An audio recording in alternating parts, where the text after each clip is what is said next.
สบายดีปีเวลาประจำปีคศ2026พศ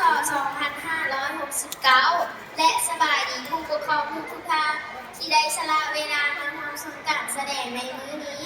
นางซึ่งนาเทพธิดาศรีหาวงศ์เป็นนักเรียนชั้นป .4 ได้รับเกียรติเป็นพิธีกรในมื้อนี้ หลานชื่อว่าท้าวทวีทองจันทรังสีเป็นนักเรียนชั้นป .4 ได้รับเกียรติเป็นพิธีกรในมื้อนี้ ที่พวกเขาได้มาเต้าหูกันในมื้อนี้ เพื่อเฉลิมฉลองงานบุญปีใหม่ลาวของโรงเรียนประถมฮาดแก้ว ก่อนอื่นขอเชิญท่านนางสุภพรวิสาราคาวงศ์ ผู้อำนวยการโรงเรียนฮาดแก้วขึ้นกล่าวเปิดพิธีอย่างเป็นทางการขอเรียนเชิญ และรายการต่อไปแม่นการแสดงของกลุ่มสองฟ้อนรวมหมู่หญิงชายมาในบทฟ้อนเสียงแคนแดนจำปาซึ่งจำนวนสำใดนั้นเฮามาหับชมพร้อมกันเลย